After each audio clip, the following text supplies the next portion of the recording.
Okay, hi again. It's me. I am still quite flustered. Still trying to calm down after Sunday's episode.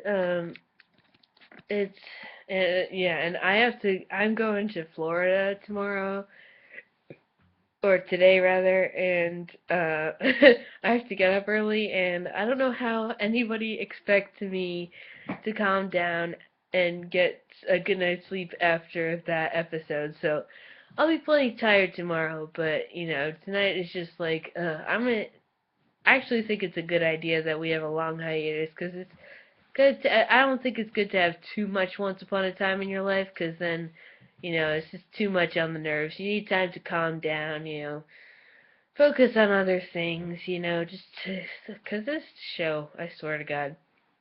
But I have a fanfic going on that I think y'all will be interested in because personally, I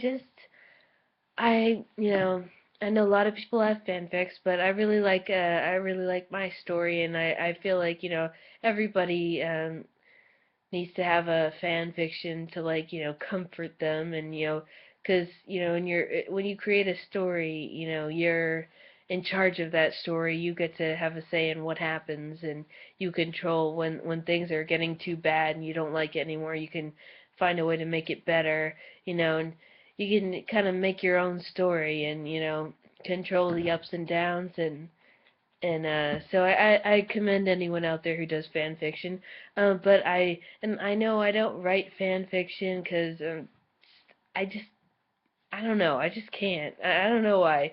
Because my mind is overflowing with ideas that I find it hard to compress them into one writing piece, and I just get flustered and I don't know. I'm not a writer. So I decided I'd do video blogs instead. Because easier. I mean, I'm still kind of all over the place, but hopefully you can make sense of these videos. And so anyway, I'm going to start off with the current storyline for Once Upon a Time at the Moment regarding Rumple, Belle, Pan, Felix, and Wendy, and a character I made up who's Rumple's adopted daughter, and her name is Rebecca. Okay, this is a long story, so it's going to take me several videos to cover. But I figured that, you know what, I might as well, put this story out there so that people can hear it, and, hopefully maybe this will be something that you can uh, hold on to when everything else is depressing, because at least my story isn't doesn't make you feel like the world is ending. And I'm sure other people have lots of stories like that that are just there so that they can keep sane after all this madness. Um, um, and I hold to my story, and I'm like, even when Felix died in this last episode, I'm like, nope. In my story, he's alive, and I don't even care what they do, cause I'm sticking to my story and whatever. Um, so, God, and you know what the worst thing is? Adam and Eddie are wherever they are, and they're like high fiving each other, like you guys aren't going anywhere. You say you're all upset, but you're not going anywhere. You, we have you guys by strings. And I'm like, curse you! If anyone deserves to be put under a curse, it's Adam and Eddie. And we should all storm their headquarters or whatever. I don't know. Okay. So, here is me trying to explain my story, which is so very long and complicated that I have never written down. But I always make photo edits of them. So if you look on DeviantArt under Rumple uh, for ME2, or just on my JustDoc423 tiny chat page, which I'm going to post this on, you'll see I make photo edits. um, but I never actually written my stories down, so I figured, oh, why not? I'm just gonna tell him.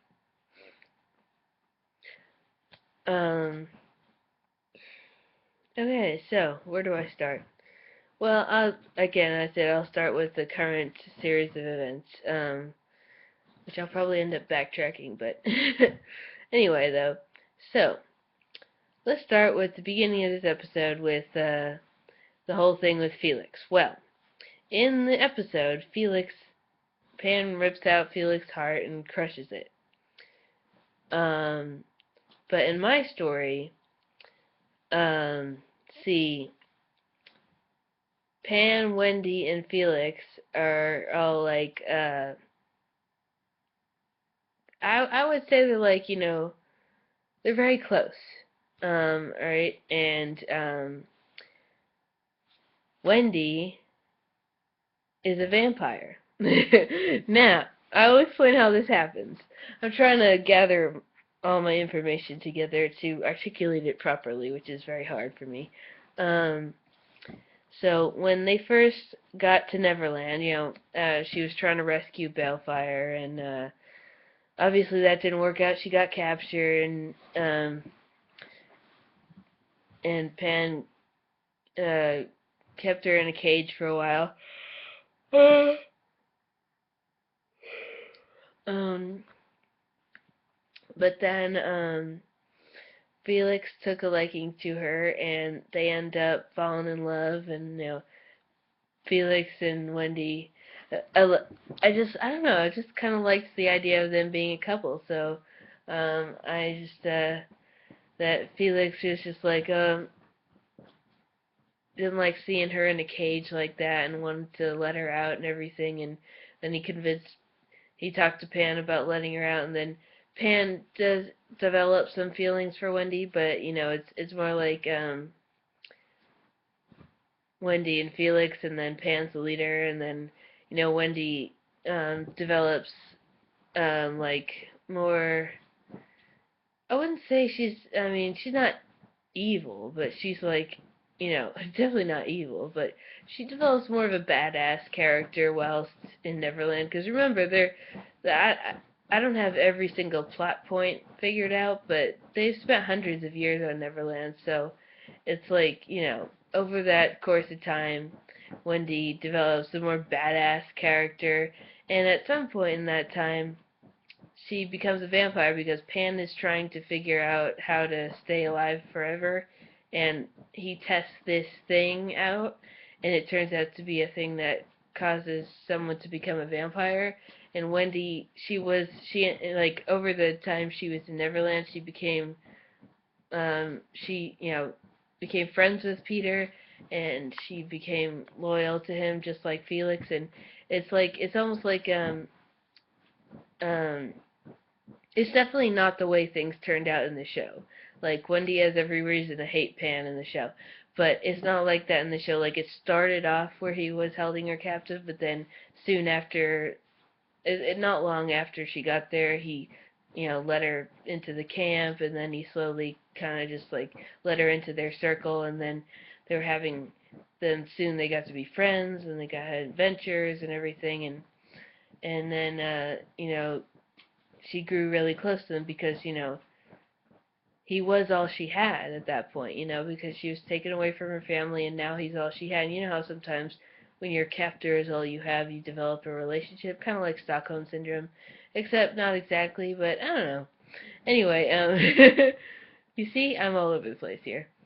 So anyway, Wendy develops a loyalty to Pan, and she's also in love with Felix, and she does have a crush on Pan a bit, but Pan definitely has some attraction to her. Um, and so, like I said, she becomes a vampire due to this thing, and and then, oh, and by the way, my style of vampires for this story is in line with the Vampire Diaries type of vampire. If you all seen the Vampire Diaries, it's um, their kind of vampire that I use. Uh, Sorry. Um, so, so yeah, let me think, what do I do next? What do I say next? Um, okay, so, when it came time for them to, depart to Storybrooke, um, when they get there, and Pan's going to, unleash the curse, um, they have, I remember something I forgot to mention is that Wendy, like, kind of like I have the vampires from the Vampire Diaries, except, um, I add a little bit of combination of Twilight in there, and that the vampires can have supernatural abilities, and also it's not like when you become a vampire, your emotions and personality is heightened. Well, in my thing, I make up that also, if you have magical powers, that is also heightened. So, because I plan on turning Pan into a vampire eventually, um, and I wanted that to be the case for him. So Wendy has the ability. It's kind of like if you ever watched Twilight or read Twilight, like Sabrina has the power over the mind, can make people see, uh, think they, can make people think they're seeing, hearing, feeling anything she wants them to, or nothing at all. Um, and also, Michael and John were turned into vampires too. I'm not sure. I haven't decided at what point they were turned into vampires, but like, I figured in my mind that's the best explanation as to how they were still alive. Obviously, they were turned sometime when they reached adulthood, obviously. Um, and Michael has the ability to, like, kind of like the Force, like in Star Wars, like the Force, like he can move objects with his mind, like with the kind of, not with his mind, well, with an unseen force, can, like, you know, do that thing where it grabs, does this and somebody's like, or it can move objects, or it can force people against wall, that kind of stuff. And then John can read minds. And I kind of have this idea of like Pan, like wanting to create a super, like a super team of talented individuals for this new land that he was planning on creating. Um, so, oh, sorry. Yeah, I should be going to bed, but instead I'm so wrapped up in my story. Um, so anyway, this whole time that the Avengers were in Neverland, Neil, because Bay doesn't know that Wendy has acquired a loyalty and friendship to Pan. Um, she kept that hidden because Pan didn't want her to make him aware of her thing, and she kind of wanted to, leave Bay out of, her life with them because she's like wanted to leave the past behind. Um, and so she made, like, when they were all seeing her in Neverland, like that frightened little girl.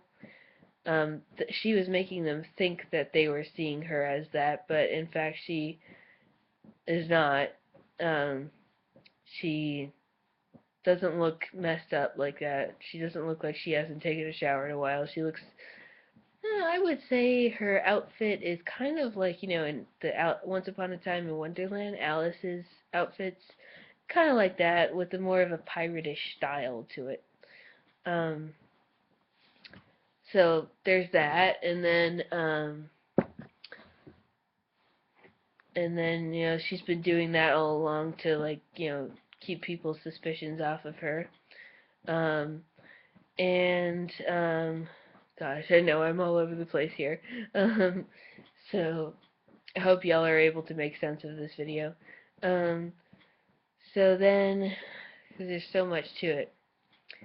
So then, when they're at the well, right? Felix and Wendy are there with Panry, um, and he does take out his heart. But you'll know I have to be explicit about this here, that when they magically take out someone's heart, it is like it's not the physical heart, because obviously you can't be alive without your heart. So, and we've seen Regina take out hearts more than once in the Cora take out hearts and stuff, and yet the people are still alive. So I'd say that that heart they take out is more like the essence, kind of. So, you know, so Pan takes out Felix's, we'll call it magical heart for now. Takes out the magical heart, and but before he does that, Wendy gives Felix some of her vampire blood, and then Pan takes out the heart and crushes it so that when Felix dies, he can still come back. And he becomes a vampire. I haven't decided whether or not he's going to have a supernatural ability, but maybe. We'll see. Um, and and the thing then when Pan dies, well, still, I mean, there's still the matter of the fact that when Rumple and Pan disappeared, uh, we know for a fact Rumple's coming back, so who's to say Pan won't come back too? I mean, it's science fiction television. Anything can happen. Science fiction, fantasy television, anything can happen. So, um, and looking at the promo for the next half of the season, I have absolutely no clue whatsoever what direction they're going in with this. I have no idea what's happening, although I hope they make up for their horrible treatment of us in the first half of the season, because those writers have sorely abused our minds. Um, but that's why we have fanfiction.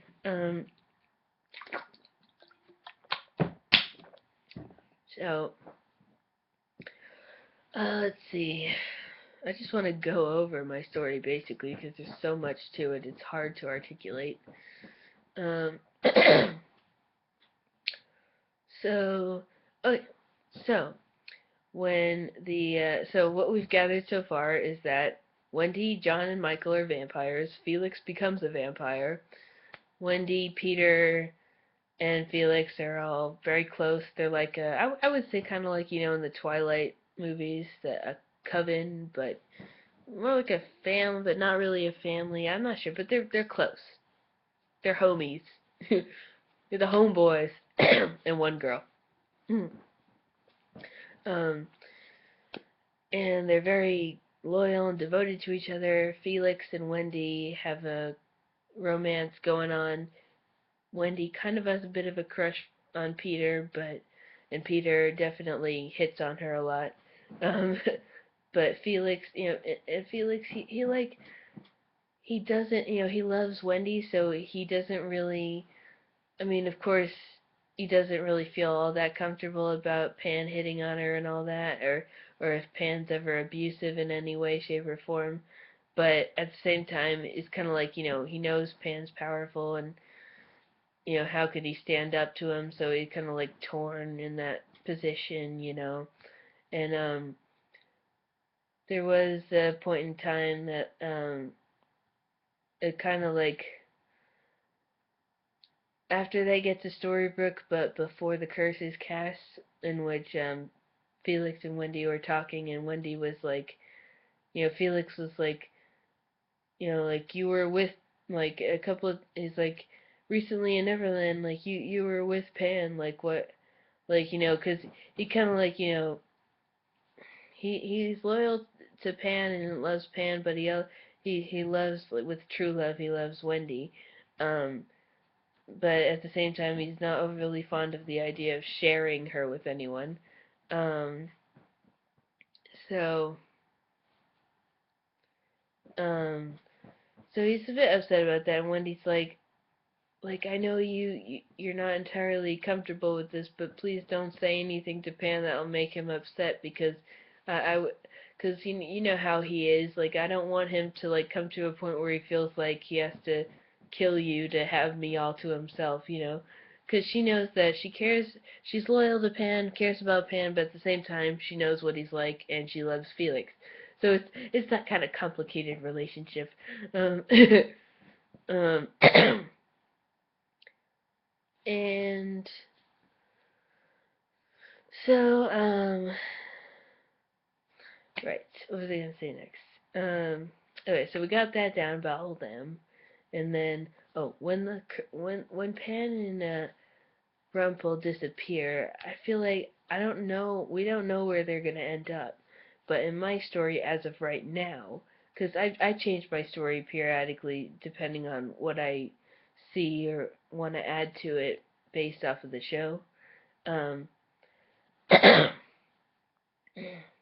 um, so right now I have that they ended up at some they escaped the curse and they went to New York at some place. I just said New York because I didn't know what else to think of. So I just said New York and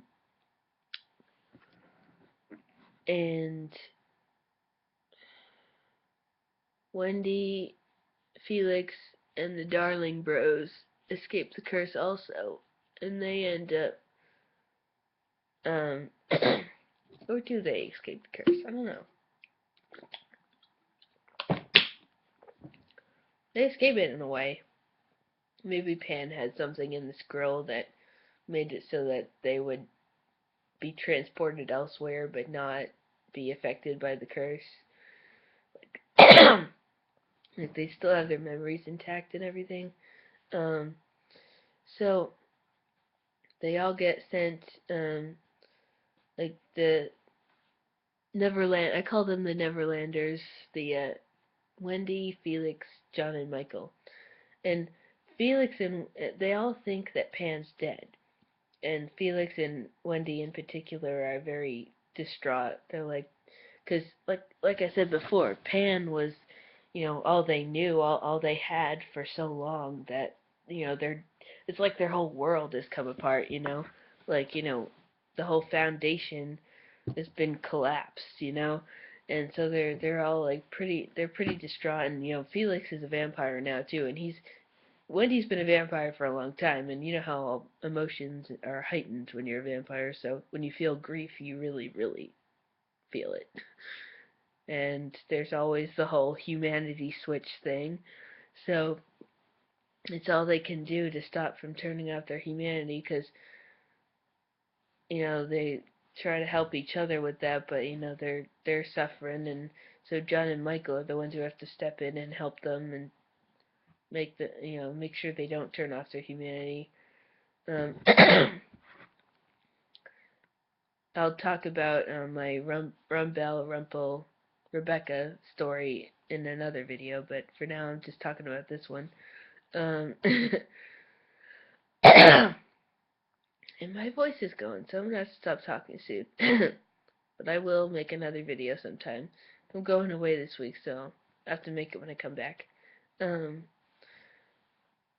And so they're all very upset, but then at some point when Wendy and they're all it's around since you know it's right now it's a Christmas season. I decided that we'll have it be in the Christmas season over there too.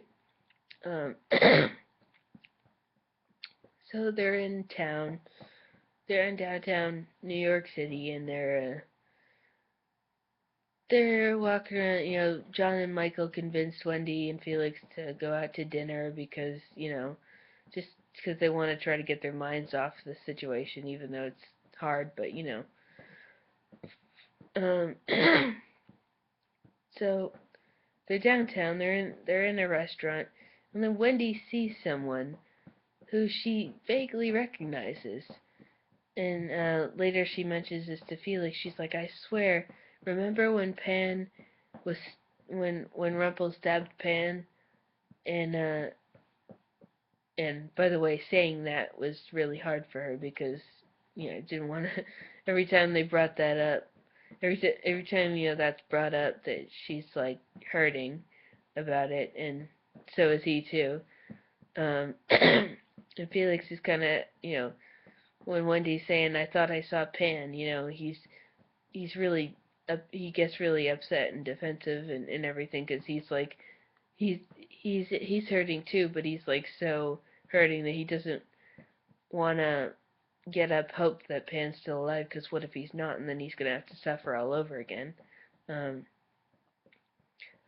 so he has a little bit of an outburst there when Wendy mentions that to him, and Michael has to come in and sedate him with Vervain.